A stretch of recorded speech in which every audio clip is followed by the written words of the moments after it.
En France, on connaissait la préférence nationale, voici la préférence régionale. Notre enquête sur ces régions qui réservent les marchés publics aux entreprises locales, quitte à contourner la loi. À propos d'économie, on entend parfois parler de préférence nationale. Eh bien, la préférence régionale est en train de se généraliser. De plus en plus de régions ont décidé de réserver leurs marchés publics aux entreprises locales, même si la loi l'interdit. Enquête Sophie Lançon, Étienne Prigent, Michael Spitzberg.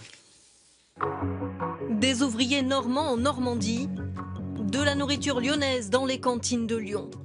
Certains élus assument de plus en plus ce choix, la préférence régionale, ou comment favoriser les entreprises locales lors des appels d'offres.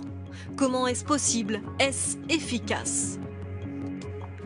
Sur ce chantier de Rouen aujourd'hui, on entend souvent des conversations en portugais. Car la plupart de ces ouvriers sont des travailleurs détachés venus du Portugal. Et cette situation, le président de la région Normandie n'en veut plus. Pour privilégier les entreprises normandes, il vient d'inclure la clause Molière dans les appels d'offres. En clair, obliger les ouvriers d'une entreprise à parler français sur les chantiers dès janvier 2017. Ah oui, il y a déjà Pascal. L'un des grands gagnants de cette réforme pourrait être François Charlier. Lui est un entrepreneur local. Depuis plusieurs années, il perd 25% de son chiffre d'affaires à cause de la concurrence étrangère. L'obligation de parler français devrait le favoriser. Je suis persuadé que ça nous permettra de retravailler sur la pérennité de l'entreprise, de pouvoir réembaucher des gens pour remplacer ceux qui partent à la retraite. Et nous, pour notre entreprise, c'est peut-être tout de suite un volant de 10, 20, 25 emplois. Officiellement, la clause Molière existe pour des raisons de sécurité sur les chantiers du bâtiment. Mais face à notre caméra, le président de la région ne s'en cache pas. Le seul objectif, c'est l'emploi local. C'est une manière de faire en sorte que les entreprises de France, et en l'occurrence de Normandie, aient du boulot. Moi, c'est aussi simple que ça. Je ne peux pas me résoudre à l'idée d'avoir 27% de taux de chômage chez les jeunes en Normandie.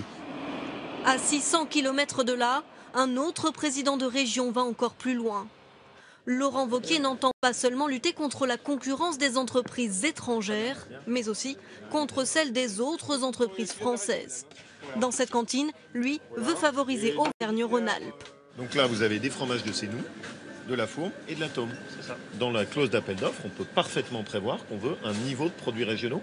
C'est aussi une éducation au goût. Pour retrouver ces fromages locaux dans les assiettes, Laurent Wauquiez invente de nouvelles clauses dans ses appels d'offres.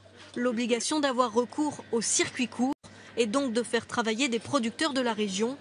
Autre critère indispensable, former des apprentis localement. Bah oui, je ruse, mais j'assume de ruser parce que je pense qu'il faut qu'on soit plus malin et que si on applique bêtement les textes, on sort avec des entreprises qui sont des mercenaires, des produits qui sont plus de notre région et au fond on défend même plus nos produits de terroir. Une préférence régionale qui ne saute pas aux yeux pour ceux qui fréquentent cette cantine.